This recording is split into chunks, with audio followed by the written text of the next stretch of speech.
Hello and welcome to select civils. Pre जो दोनों था आपका 14th एंड बैकलॉग, ये तो ओवर हो गया है। अब जो असली कंपटीशन है मेंस, जिसके बारे में हम लास्ट ईयर से बात कर रहे हैं कि क्यों कैसे आपको मेंस की तैयारी करनी चाहिए और आपको अब तक 80% चीज़ें आपकी डन हो जानी चाहिए।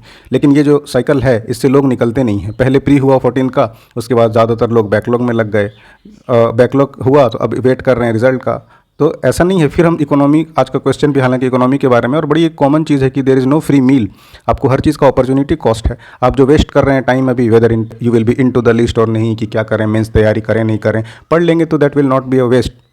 लेकिन अगर जो आप इंतजार में कर रहे हैं और मेंस का आपका रिजल्ट आ गया कि आपको मेंस लिखना है, तो ये जो टाइम आप वेस्ट कर रहे हैं ना, इट विल कॉस्ट यू। ऐसा नहीं है कि आप इसको कंपनसेट कर लेंगे ऑब्वियसली, लेकिन बहुत ज़्यादा फिर वो एक स्ट्रेस बिल्ड करता है, या आपको जो एफर्ट है वो बहुत ज़्यादा दुगना तीन गुना लगाना पड़ेगा।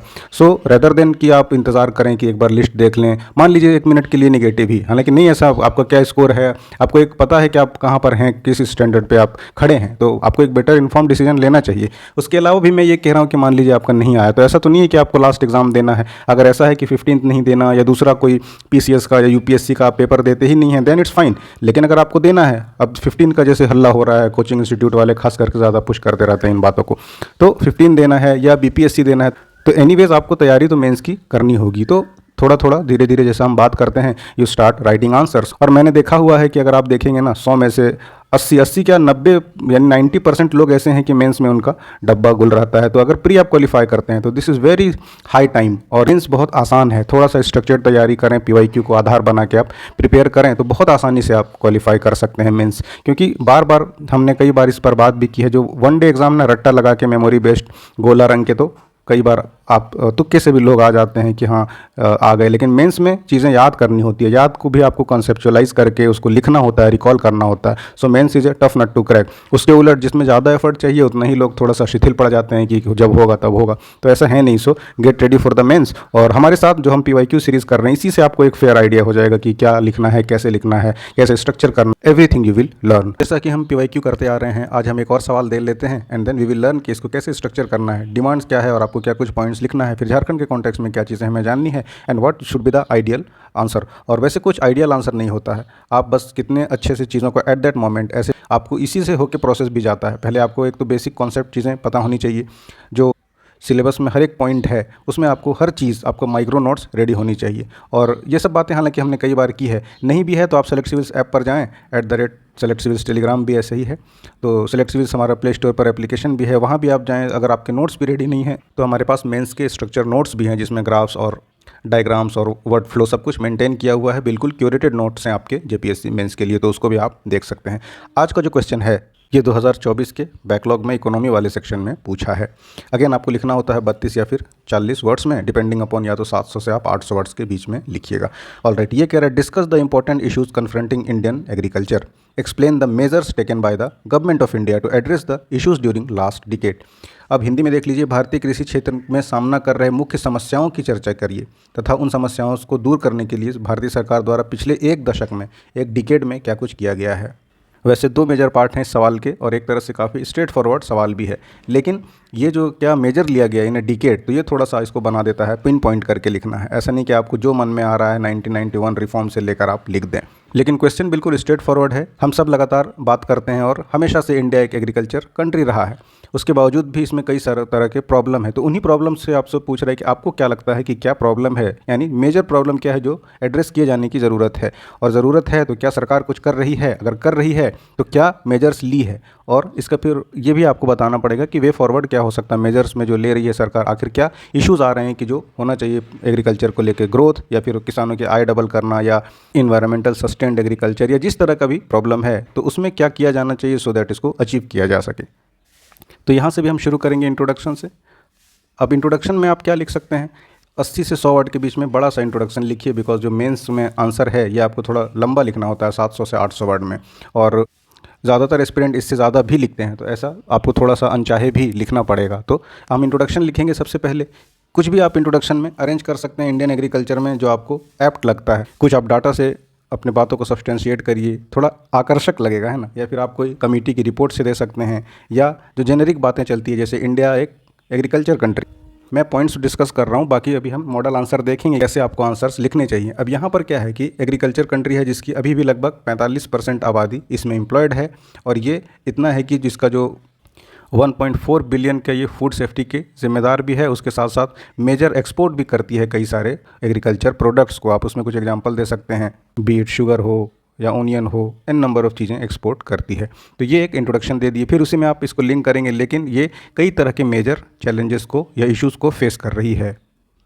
ये आपने इंट्रोडक्शन दे दिया, आप एक फ़्लो में आएंगे ना। आपको चैलेंजेस पूछा है तो पहले एग्रीकल्चर के बारे में कुछ बताएंगे, फिर आप बताएंगे कि इसमें पॉजिटिव क्या है, फिर आप अगला नोट कनेक्ट करेंगे कि ये इंडिया एग्रीकल्चर है, इसमें ये पॉजिटिव है, बट कई तरह के चैलेंजेस ये फेस कर रही है। अब यहाँ से आपका मेन शुरू होता है, जो पूछा है डिमांड ऑफ द क्वेश्चन कि क्या चैलेंजेस फेस कर रही है, फिर हम उसको लिखेंगे। Then we will come to the second part. अब इंडिया में आप गली नुक्कड़ पर भी बैठ के जो हम बातें करते हैं, उसमें भी हमें हज़ार तरह के प्रॉब्लम्स नज़र आते हैं। तो उन्हीं प्रॉब्लम्स को आपको ऐसे बैक्ड बाय द डाटा, ऐसा रैंडम नहीं कि जो टपरी पे बैठ के आपने गप्पे मारी हो वहाँ पर भी लिख दिया। Backed by datas, facts, record सभी वेरीफाइड होना चाहिए और अपडेटेड होना चाहिए, है ना। ऐसा नहीं कि 2016 का कोई डाटा चिपका दिए हैं। तो चैलेंजेस की अब हम बात कर लेंगे, क्या चैलेंजेस होता है इंडिया में एग्रीकल्चर का। कई तरह के चैलेंजेस हैं। अगर सबसे पहले हम अगर बात करें मेजर चैलेंज, तो एग्रीकल्चर को फाइनेंसिस की बहुत दिक्कत है। अब फाइनेंसिस की दिक्कत क्यों है? क्योंकि फ्रेगमेंटेड लैंड है, जो ज़मीन है किसानों के पास ये बहुत छोटा है। जनरेशन दर जनरेशन जो क्या हो रहा है, एक ज़मीन है, 4 भाई है, इसका 4 हिस्सों में बंटवारा हो गया। अब इस वाले इतनी सी ज़मीन का फिर इसका 4 बेटा हो सपोज करिए, या 2 भी बेटा हुआ तो 2 पार्ट में बढ़ गया। तो ओनरशिप जो है लैंड का, ये क्या है, फ्रेगमेंटेड। फिर हम बता देंगे कि एवरेज जो लैंड ओनरशिप है इंडिया में, ये कम होते होते सिर्फ और सिर्फ 1.0 हेक्टेयर बन गया है।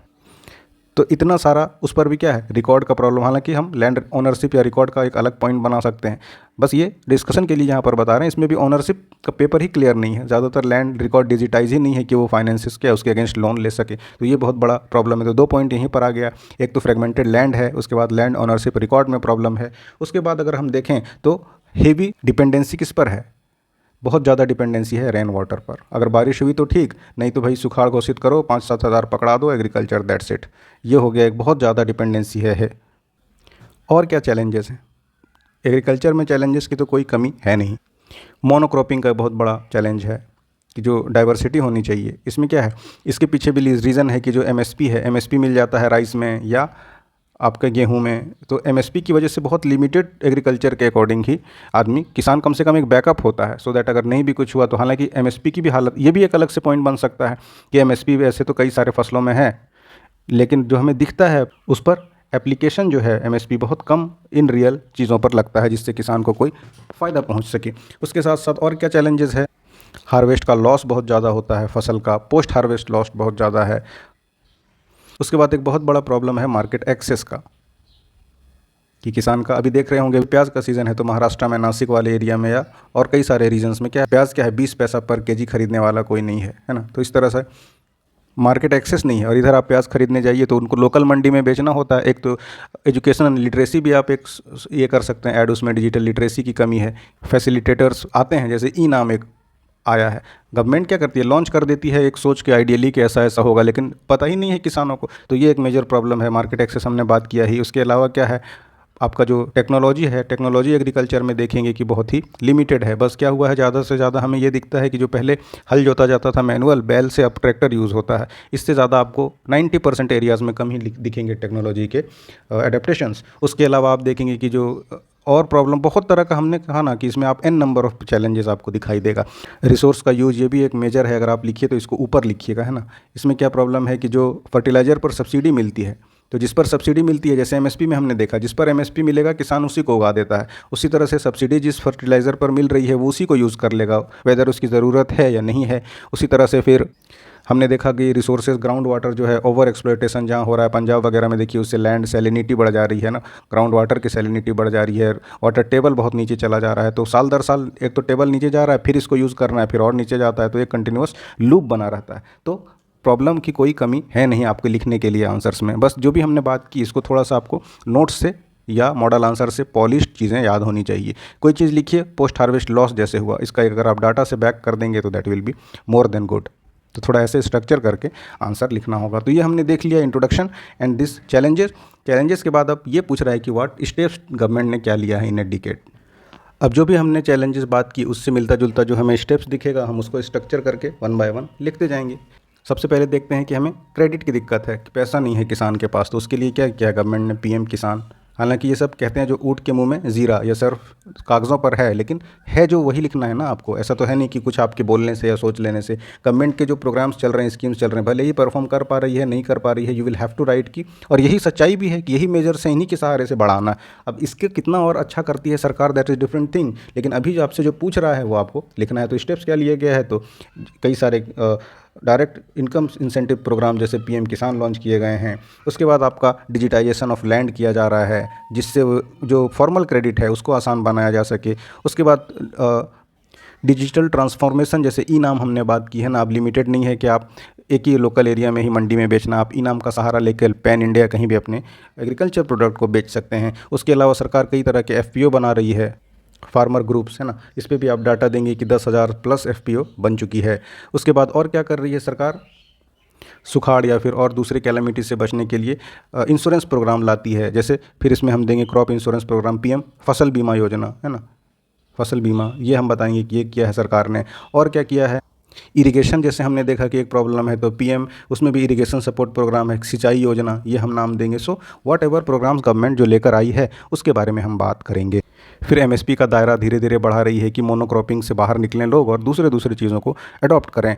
उसके अलावा कुसुम योजना है सरकारी, इसमें आपको क्या एग्रीकल्चर सोलर पैनल्स लगते हैं ना, पीएम कुसुम है। तो इस तरह से कई सारे इनिशिएटिव्स हम जानते हैं, फिर हम उसको लिखेंगे। उसके बाद फिर हम, जैसे पहले भी हमने बात की, झारखंड का एग्ज़ाम है तो आपको झारखंड के कॉन्टेक्स्ट में चीज़ें थोड़ी लिखनी चाहिए।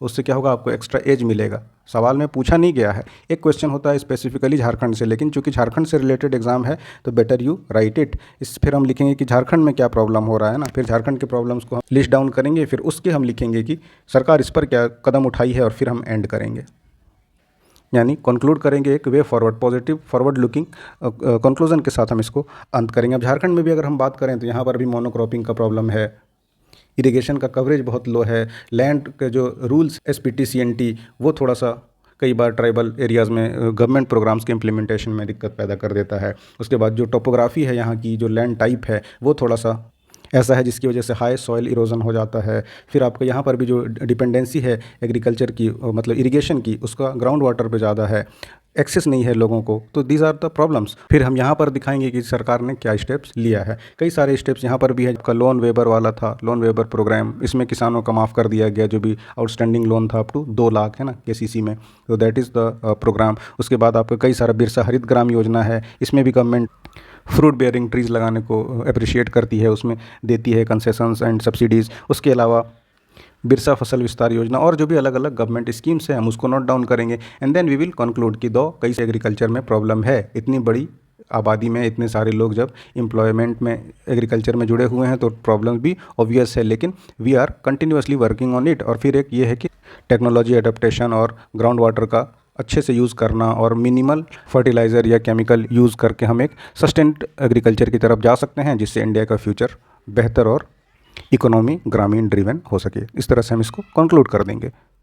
तो हमें हर पार्ट क्वेश्चन का एड्रेस करना है जो हमने देखा भी। सबसे पहले एग्रीकल्चर में इंट्रोडक्शन, एंड फिर उसके देखेंगे कि क्या इसके पॉजिटिव्स हैं, फिर नोट कनेक्ट करेंगे कि इतना होने के बाद भी कई तरह के चैलेंजेस हैं। Then we will write the challenges जो हमने डिस्कस कर लिया, फिर ये उसका क्या स्टेप्स लिया है सरकार ने जो आपसे पूछी है, फिर झारखंड का context, and then we shall conclude. ये उसी का मॉडल आंसर है ना, पहले इंट्रोडक्शन एंड देन हमने इसको कनेक्ट कर दिया यहाँ से। इंट्रोडक्शन के बाद फिर होगा कि कई तरह के however the sector faces several serious challenges obviously just such as dependence on weather, small and fragmented land, जैसे हमने बात किया। फिर उसी को डिटेल कर देंगे आखिर जो समस्या है वो क्या है। तो ज़मीन जो हमने शुरू में बात की बहुत फ्रेगमेंटेड होता गया, अब यहाँ पर डाटा हमने दे दिया है, इसको थोड़ा याद करके जाइए है ना, बिल्कुल कंठस्थ, ऐसा नहीं कि बस लिख देना है, ऐसा लिखना है कि पढ़ के लगे कि नहीं भाई मेहनत भी किया है और जो भी आप बोल रहे हैं उसके पीछे बैक्ड बाय द डाटा है।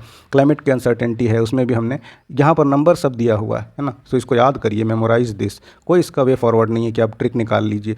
आपका कॉन्सेप्ट तो है नहीं जी का पेपर या नीट का कि आपको फिजिक्स पता है, कॉन्सेप्ट आप सॉल्व कर लेंगे। यहाँ रट्टा ही लगाना होगा कि मोस्ट ऑफ द डेज में एक्सट्रीम वेदर कंडीशन है, फिर इम्बैलेंस्ड यूज ऑफ फर्टिलाइजर जो हमने बात की थी सब्सिडी वाली। देखिए जैसे फर्टिलाइजर्स क्या हेवी सब्सिडी यूरिया में है तो ज़्यादा यूरिया यूज़ कर लेते हैं। वाटर में भी जैसे पंजाब हमने देखा कि ground water is being used excessively, uneven है ना, कहीं बहुत ज़्यादा यूज़ हो रहा है, कहीं हो ही नहीं पा रहा है। पोस्ट हार्वेस्ट लॉस, फसल के कटाई होने के बाद भी इसमें भी क्या India loses around 92,000 crore every year due to lack of proper storage. तो पोस्ट हार्वेस्ट लॉस, फिर एक अलग से आप लिख सकते हैं ये स्टोरेज का इशू है ना।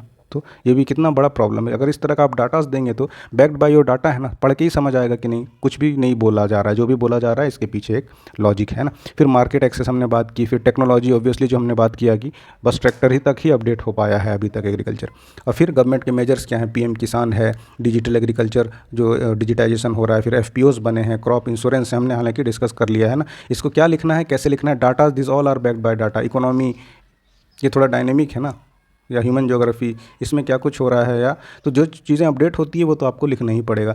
उसी तरह से फिर एग्रीकल्चर झारखंड में क्या प्रॉब्लम है उसको हमने नोट डाउन किया है, फिर गवर्नमेंट के मेजर्स क्या हैं, and then we shall conclude. इस तरह से स्ट्रक्चर्ड आंसर लिखिएगा, डेफिनेटली आप ऐसे ही सबसे आगे। लेकिन थोड़ा सा मेहनत करना पड़ेगा, नॉट दैट ईजी। यहाँ पर सुनने में तो ऐसे लगता है कि हाँ ऐसे ऐसे करना है, लिख देना है, but answer writing takes time, और वही हम आपको बार बार बताते हैं। तो कीप लर्निंग। और फिर उसी का ये हिंदी मीडियम वाले थोड़ा मैं ज़्यादा कंफर्टेबल हूँ इंग्लिश से, लेकिन हूबहू सारी चीज़ें यहाँ पर सरकारी उपाय क्या है उसी का हमने हिंदी वर्जन भी कर दिया है। तो भले हम लिखते हैं बस अल्फ़ाबेट्स होते हैं इंग्लिश में, बट सारी बातें तो ऑब्वियसली हिंदी में ही होती है। फिर झारखंड में क्या है, फिर उसका उपाय क्या है, एंड देन अंत आपको कैसे करना है, निष्कर्ष कंक्लूजन। तो ये था आज का क्वेश्चन और 2024 का बैकलॉग। बाकी मिलते हैं अगले वीडियो के साथ, पढ़ते रहिए। बाकी आपकी कोई क्वेरी हो, कोई राय हो, 7992290065 इस पर आप हमसे बात करिए। और सेलेक्ट सिविल्स पर जाइए, ये सारे video lectures, notes, PDFs, everything you will get on select civils app. तो पढ़ते रहिए, मिलते हैं आपसे अगले वीडियो पे। Thanks for watching.